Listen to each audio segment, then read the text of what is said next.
that's actually a portion of the Blue Ridge Parkway. And right up there in that area, you would find Craggy Gardens Visitor Center.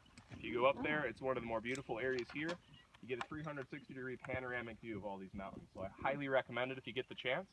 And then you can actually follow that line slightly, going all the way over on the mountain to the mountain that looks kind of like somebody lying on the back in a nose. You kind of see that right there? That's Blackstock Knob and the beginning of the Black Mountains. So we'll be looking at that all day. When you're on the second big zip, you'll be able to see a much bigger expanse of these mountains. This is also the perfect spot for our first picture, kind of letting us prove how many people we brought out here with us today. So if you guys want to line up right here, but before you do, everybody know what that is, right there. Poison ivy. Poison ivy. So 3 leaves. Anything with 3 leaves out here today, leave it alone. Now there are other plants that have 3 leaves that are not poison ivy. No need to touch them anyway. So leave that be. And if you're really curious, the node or the red center, you can see that right there. Where these 3 leaves meet, there will always be a nice crimson red center, and that's the dead giveaway. It'll also grow up trees in a big fuzzy vine. I would go ahead and say just don't lean on or kind of touch any trees on the sides of these trails. They're about 3,600 feet above sea level. It loves to grow here.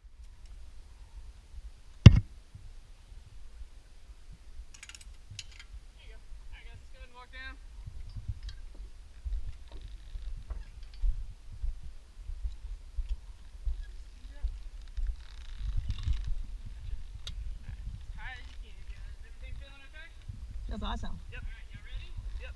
Ready? 3, 2, 1. Woohoo!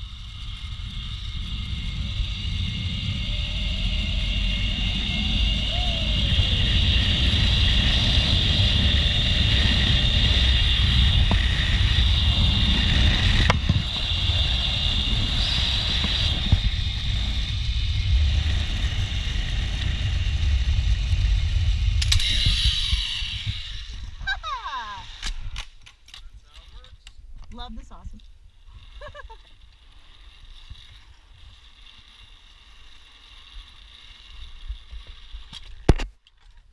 Stand up.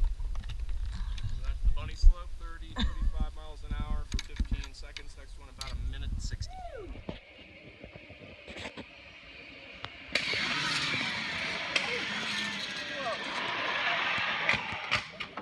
What do you guys think? Wow. Oh my God. You were awesome. Awesome. Super big, and it's really bigger to scare people. Yay. High five to Dad. Nice work. Here's your trolley. Here's your trolley. Thank you. No problem. What did you think? It was fabulous. All right. It was fabulous. Oh my God. Depends on what you got. A few of mine have force down to some of the older ones, but the problem with this plant inherently with over-harvesting is more the period of time it takes to grow and the way it seeds. If somebody sees this, you know, it's going for about $400 a pound in the U.S. When it makes its way to China, it's going for over $1,000 US a pound. So very valuable. People come and dig it up. If I took a shovel and I pulled all this ginseng up, because the root is the valuable part, it's never going to grow back. There are no seeds, and this is more than likely the mother plant being the biggest plant. So if you harvest this stuff anywhere off of your own property, you need permission from the landowner, and if you don't have it, it becomes a pretty serious crime, actually a jailable offense. If you're in a national forest, it's a federal offense. They've actually taken it very seriously now. So if you had it on your property and you wanted to harvest it, a few general rules for that. In the fall, what's starting to flower right here will turn into what looks like a giant raspberry. That is actually the seeds. You can take the seeds and plant them around the plant. Kind of make sure you can propagate the patch before you take one. And then my general rule, some people have some slightly different criteria for this, only take 15% of the patch. So this wouldn't be something you could pick. There are only 4 plants here. That's just not possible to sustainably harvest it. So wouldn't mess with this, but if you were to have it, I also would say unless you really plan on using it for something, don't pick it, just because it's probably going to be close to extinct in about 10 years the way we're going. So that's ginseng. I actually ate a little bitty piece of a root earlier, and they're very, very effective. It's essentially nature's 5-hour energy. Bonsai Design Incorporated, which is our builder, obtained one, and they fire it, and it's only rated for, I want to say, about 300 yards. So they fire it, I want to say 9 or 10 times to get it all the way over there. They tie them all together. They pull bigger and bigger climbing rope until you can get to a 13mm kern mantle, and then bigger and bigger cable so you can get to one of these 3/4 inch cables. Once you get there, it requires a 6-to-1 mechanical advantage and a tractor or a bulldozer to pull it taut. And the anchors go up to 60 feet into the bedrock. So it was quite the operation. We had to get a crane up here, which was on metal tank treads and one of the crazier devices I've ever seen.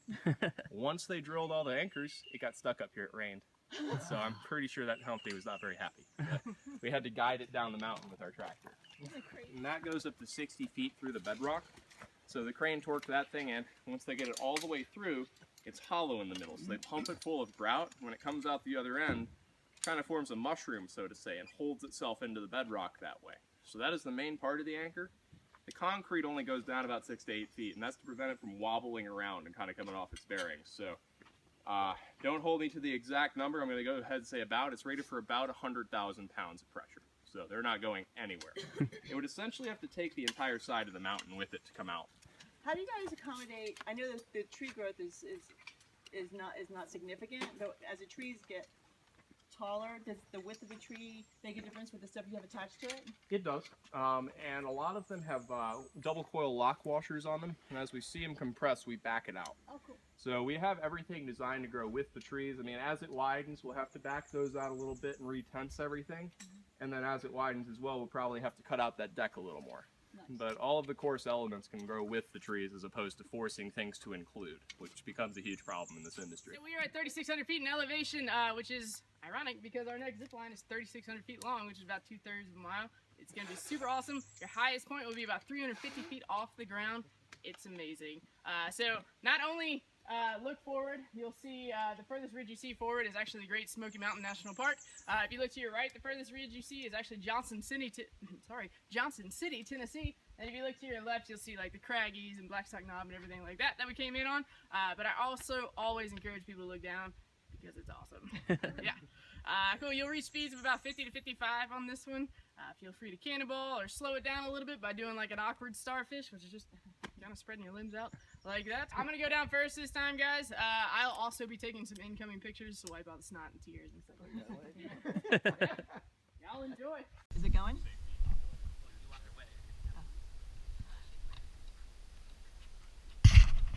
Yep, it's on.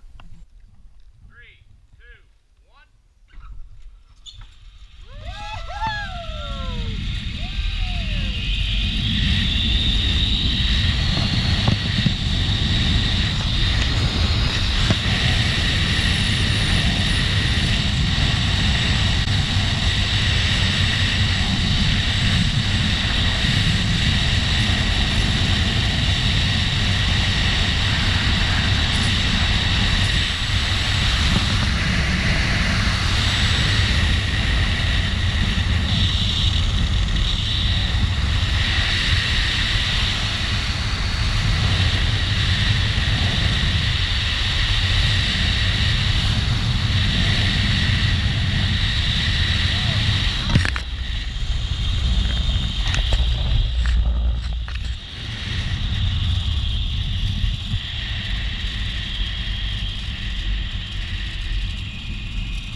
It's freaking amazing. Shall I look down? Oh, of course. Awesome. Oh my gosh. Yes, it's a big freaking woodpecker. It's actually called a pileated woodpecker. So you guys are just moving here. You actually see a lot of them around. That's what Woody the woodpecker was actually based off of. So they're really large. They're probably about this big at full growth. And then their heads are like really bright red. But imagine being a woodpecker and the way you get your food is to literally bang your head and your nose against a tree or a log of some sort every day, all day to get some kind of nutrition for you and your family. I know. What You'd kind of karma is that, huh? What did you do in a past life? Could be spring break. For a Yeah, lot of it people. could be.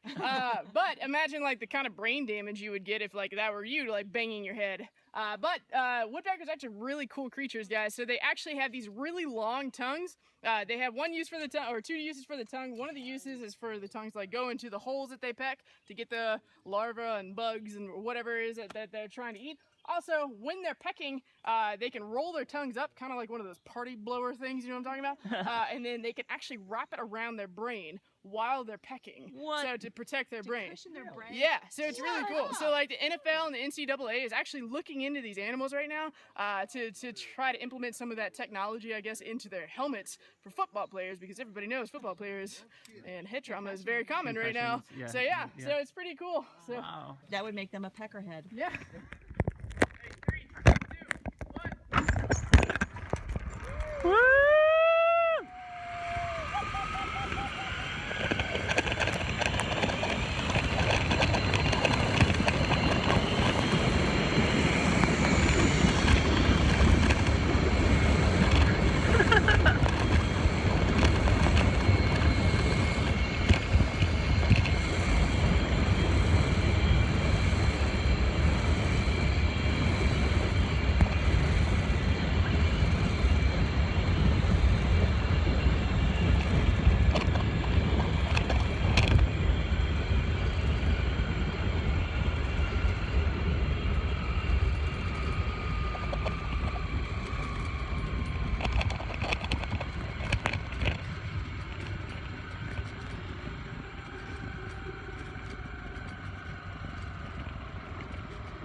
It was amazing.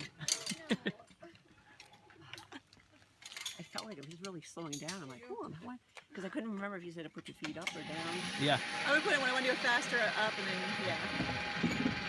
Yeah, I wondered the same thing. I was slowing I was down a slowing bit. I'm like, down. oh, I hope I'm Dad's going to so make it. speedy. Yeah, I did too. You're so speedy.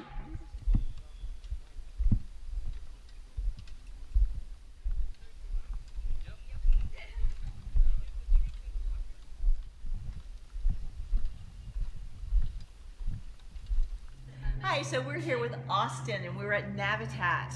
And it's probably one of the most amazing experiences I've ever had. I also loved how mindful everything was. Everything was substantial and safe and very sturdy. And I know that you guys went through a lot of engineering to make this one of the, not only the most exciting, but one of the most safe and rewarding kind of adventures you can have here in North Carolina. They did their best for that. Bonsai Design Incorporated is the company that builds for us, and essentially their MO is they're one of the leading challenge course builders in the world. So they would build a course and give you a set of specifications on how to run it. And for this one, they built it and then proceeded to buy a lot of the stock in it and help run it themselves. And the main thing they're about is redundancy. So really just making sure every backup has a backup, making it as strong and as sturdy as possible. So on the property out here and in a lot of areas here, there's what's called a rich cove, which is where it's more in the low parts of these valleys where all the soil kind of rolls down through the rain. You get really fertile areas, and with biodiversity around here, in the rich cove, you can have more biodiversity in a square acre than you do on the entire continent of Europe. And in a lot of places, it actually can be considered a temperate rainforest. So when it comes to botanicals and things that don't grow in a lot of places, you can find a lot of that out here. Like the oak hickory hardwood forest that's more up top on the hill, and then the rich cove, and our hemlock grove, which is a series of trees that are unfortunately being attacked by an aphid that we're trying to treat out here. Yeah, I love that you guys are doing your best to save those. So, all right, so thank you so much. We appreciated your knowledge, your wisdom and wit was wonderful. And if you want to come out to Navitat, it is www.navitat.com. I do believe so. Thanks. Thank you very much.